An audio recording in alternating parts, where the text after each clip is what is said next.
Hello friends, आप सभी का हमारे चैनल एडू कॉर्नर स्टडी में स्वागत है। तो चलिए शुरू करते हैं आज की करंट अफेयर्स। आज का पहला क्वेश्चन है, रक्षा मंत्री राजनाथ सिंह द्वारा एनसीसी प्रशिक्षण के लिए लॉन्च किए गए ऐप का नाम बताएं। तो इसका आंसर है DGNCC। रक्षा मंत्री राजनाथ सिंह ने महानिदेशक राष्ट्रीय कैडेट कोर DGNCC एक मोबाइल प्रशिक्षण ऐप लॉन्च किया जो राष्ट्रीय कैडेट कोर NCC के लिए एक देशव्यापी ऑनलाइन प्रशिक्षण आयोजित करने में मदद करेगा। हमारे जो रक्षा मंत्री हैं केंद्रीय रक्षा मंत्री राजनाथ सिंह और राज्य मंत्री हैं श्रीपद येस्सो नायक। और एनसीसी का फुल फॉर्म है नेशनल कैडेट कोर। इसका हेडक्वार्टर नई दिल्ली में, इसके डायरेक्टर जनरल हैं लेफ्टिनेंट जनरल राजीव चोपड़ा और इसकी स्थापना हुई थी 16 जुलाई 1948 में। इसका मोटो है यूनिटी एंड डिसिप्लिन और हिंदी में एकता और शासन। अगला प्रश्न है, क्रिकेटर कैमरून वाइट जिन्होंने हाल ही में किस देश के लिए संन्यास की घोषणा की है। तो इसका आंसर है ऑस्ट्रेलिया। ऑस्ट्रेलियाई ऑलराउंडर कैमरून लियोन वाइट ने 37 साल की उम्र में क्रिकेट से संन्यास की घोषणा की। उन्होंने वनडे इंटरनेशनल और अंतर्राष्ट्रीय T20 सहित अंतर्राष्ट्रीय टीम के लिए 7 बार कप्तानी की है। उन्होंने 4 टेस्ट में ऑस्ट्रेलिया का प्रतिनिधित्व भी किया है।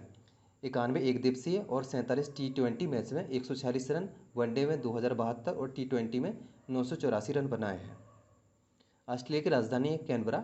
यहाँ के प्राइम मिनिस्टर है स्कॉट मॉरिसन और यहाँ की मुद्रा है ऑस्ट्रेलियन डॉलर। अगला प्रश्न है, हाल ही में आयोजित 5वीं ब्रिक्स उद्योग मंत्रियों की बैठक में भारत का प्रतिनिधित्व किसने किया है। तो इसका आंसर है सोम प्रकाश। केंद्रीय वाणिज्य और उद्योग राज्य मंत्री सोम प्रकाश ने भारत का प्रतिनिधित्व किया और आभासी सम्मेलन के माध्यम से आयोजित 5वें ब्रिक्स उद्योग मंत्रियों की बैठक को संबोधित किया। बैठक में उन्होंने ब्रिक्स देशों के बीच 5G, आर्टिफिशियल इंटेलिजेंस AI और औद्योगिक इंटरनेट जैसे क्षेत्रों में सहयोग बढ़ाने के तरीकों पर चर्चा की। ब्रिक्स में 5 देश सम्मिलित होते हैं जिनमें है ब्राज़ील, रसिया, इंडिया, चाइना और साउथ अफ्रीका। और इसकी जो चेयरमैनशिप है वर्तमान में रूस ने की है और जो भारत 2021 में इसकी अगली चेयरमैनशिप करेगा। अगला प्रश्न है, किसने द डिस्कम्फर्ट ऑफ इवनिंग पुस्तक के लिए 2020 अंतर्राष्ट्रीय बुकर पुरस्कार जीता है। तो इसका आंसर है मैरिके लुकास रिजनेबेल्ट। डच लेखक मैरिके लुकास रिजनेबेल्ट ने साहित्यिक fiction book the discomfort of evening के लिए 2020 अंतर्राष्ट्रीय बुकर पुरस्कार जीता। 29 साल की उम्र में पुरस्कार जीतने के रिजनेबेल्ट सबसे कम उम्र के लेखक बन गए हैं। बुक को पहली बार 2018 में डच में प्रकाशित किया गया था जिसे मिशेल हचिसन द्वारा अंग्रेजी में अनुवाद किया गया है। अगला प्रश्न है, 57 DRDO प्रयोगशालाओं के कर्तव्यों के चार्टर की समीक्षा करने के लिए केंद्र सरकार द्वारा गठित 5 सदस्यीय समिति का प्रमुख कौन है। तो इसका आंसर है B रामगोपाल राव। रक्षा अनुसंधान और विकास विभाग के सचिव और रक्षा अनुसंधान और विकास संगठन DRDO के सचिव G सतीश रेड्डी ने भारतीय प्रौद्योगिकी संस्थान IIT दिल्ली के निदेशक B रामगोपाल की अध्यक्षता में 5 सदस्यीय समिति का गठन किया है। DRDO को फुल फॉर्म होता है defence research and development organisation.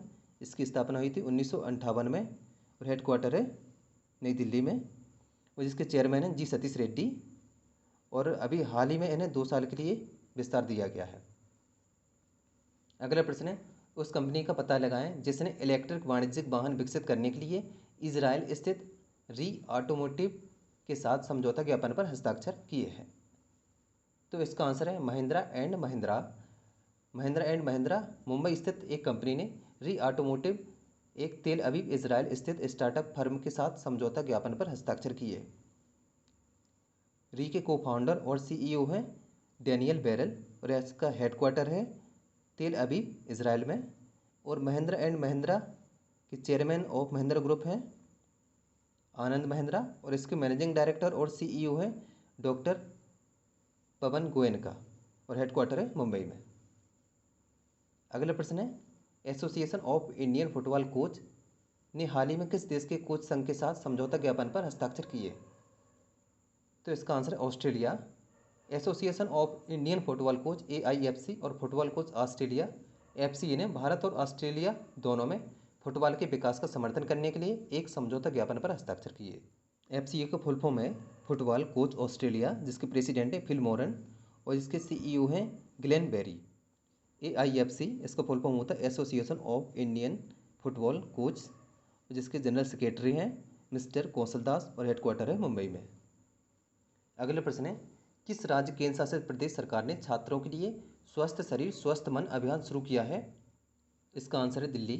Delhi सरकार ने कोविड-19 महामारी के कारण स्कूल और छात्रों पर लगाए गए ताले की वजह से घर में रहने वाले छात्रों के लिए स्वास्थ्य अभियान स्वस्थ शरीर स्वस्थ दिमाग का शुभारंभ किया है। स्वस्थ शरीर स्वस्थ दिमाग अभियान के एक भाग के रूप में एक यूट्यूब चैनल शुरू किया गया है जो प्रत्येक बुधवार को एक वीडियो अपलोड करता है, जिसके द्वारा छात्र फिटनेस बनाए रखने और शारीरिक गतिविधियों के नुकसान के लिए एक सप्ताह तक अभ्यास कर सकते हैं। दिल्ली के सीएम हैं अरविंद केजरीवाल और सीएम यहाँ के गवर्नर हैं अनिल बैजल।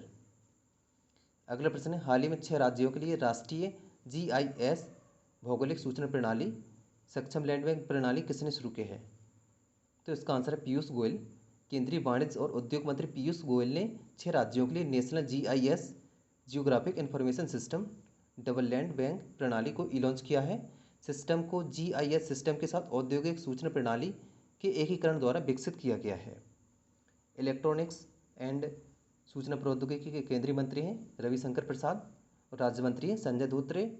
अगला प्रश्न है, 2023 के अंत तक 35 देशों के स्कूलों के लिए इंटरनेट कनेक्टिविटी परिदृश्य का नक्शा बनाने के लिए यूनिसेफ के साथ किस कंपनी ने भागीदारी की है? तो इसका आंसर है Ericsson. Ericsson Swedish telecom company ने 2023 के अंत तक 35 देशों के स्कूलों के लिए इंटरनेट कनेक्टिविटी परिदृश्य को मैप करने के लिए संयुक्त राष्ट्र बाल कोष यूनिसेफ के साथ भागीदारी की, ताकि बच्चों को डिजिटल शिक्षा प्रदान की जा सके। एरिक्सन के प्रेसिडेंट और CEO हैं बोर्जे एकहोम, हेडक्वार्टर है स्टॉकहोम स्वीडन में, और यूनिसेफ के एग्जीक्यूटिव डायरेक्टर हैं हेनरीटा हॉल्समैन फोर और हेडक्वार्टर है न्यूयॉर्क US में। अगला प्रश्न है, किस निजी क्षेत्र के बैंक ने ग्राहकों के डिजिटल अनुभवों को बढ़ाने के लिए एडोब के साथ भागीदारी की है? तो इसका answer HDFC bank. HDFC bank ने अपने ग्राहकों के डिजिटल अनुभवों को बढ़ाने के लिए एडोब के साथ एक रणनीतिक साझेदारी की घोषणा की। साझेदारी एडोब एक्सपीरियंस क्लाउड सॉल्यूशंस द्वारा संचालित है और HDFC बैंक के व्यक्तिगत डिजिटल अनुभवों को मौजूदा और साथ ही नए ग्राहकों को किसी भी समय और कहीं भी वितरित करने में मदद करेगी। HDFC बैंक के मैनेजिंग डायरेक्टर और CEO हैं आदित्य पुरी, और जिन्हें शशिधर श्री जगदीशन 27 अक्टूबर 2020 को रिप्लेस कर देंगे। अगला प्रश्न है, इंडिया रेटिंग एंड रिसर्च ने अपने 2020-21 के आर्थिक विकास के अनुमान को 3.6% से घटाकर कितने फीसदी कर दिया है? तो इसका आंसर है 1.9%। इंडिया रेटिंग्स एंड रिसर्च ने वित्त वर्ष 2020-21 की GDP दर के अनुमान को भी 1.9% तक घटा दिया, जो घटकर पिछले 29 वर्षों में सबसे कम वृद्धि होगी। इससे पूर्व IMF ने विकास दर के अनुमान को घटाकर 1.9% किया था, तो हाल ही में फिच ने GDP 1% से भी कम रहने का अनुमान जताया था। अगला प्रश्न है, अमेरिका के राष्ट्रपति डोनाल्ड ट्रंप ने हाल ही में किसको आर्थिक सहयोग और विकास संगठन OECD में अमेरिका का अगला दूत नियुक्त किया है? इसका आंसर है मनीषा सिंह। अमेरिका के राष्ट्रपति डोनाल्ड ट्रंप ने हाल ही में मनीषा सिंह को आर्थिक सहयोग और विकास संगठन में अमेरिका का अगला दूत नियुक्त किया है। मनीषा सिंह वरिष्ठ भारतीय अमेरिकी राजनयिक हैं। मनीषा अभी विदेश विभाग में सहायक मंत्री हैं। वह अभी आर्थिक और व्यापारिक मामले देखती हैं। आर्थिक सहयोग और विकास संगठन OECD का मुख्यालय फ्रांस के पेरिस में है और इसमें 36 देश शामिल हैं। अगला प्रश्न है, सबसे ज़्यादा सैन्य खर्च करने वाले देशों की सूची में भारत कितने स्थान पर पहुंच गया है? तो इसका आंसर तीसरा। स्टॉकहोम स्थित थिंक टैंक ने कहा है कि वैश्विक सैन्य खर्च मामलों में 2019 के भीतर भारत चीन के बीच बड़ी प्रतिस्पर्धा देखी गई है। अमेरिका, चीन और भारत दुनिया के शीर्ष 5 सबसे ज़्यादा सैन्य खर्च करने वालों देश में शामिल है।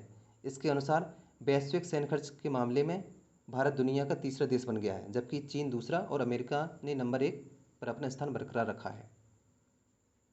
अगला प्रश्न है, हाल ही में किस देश के मानवाधिकार आयोग ने बताया कि नाबालिग रहते हुए अपराध करने वालों को अब मौत की सज़ा नहीं दी जाएगी? तो इसका आंसर है सऊदी अरब। सऊदी अरब के मानवाधिकार आयोग ने सऊदी किंग सलमान के हवाले से बताया है कि नाबालिग रहते हुए अपराध करने वालों को अब मौत की सज़ा नहीं दी जाएगी। आदेश के मुताबिक इसके बजाय उन्हें जुवेनाइल डिटेंशन सेंटर में अधिकतम 10 साल की सज़ा होगी। सऊदी ने इससे पहले कोड़े मारने की सज़ा खत्म करने का फैसला किया था।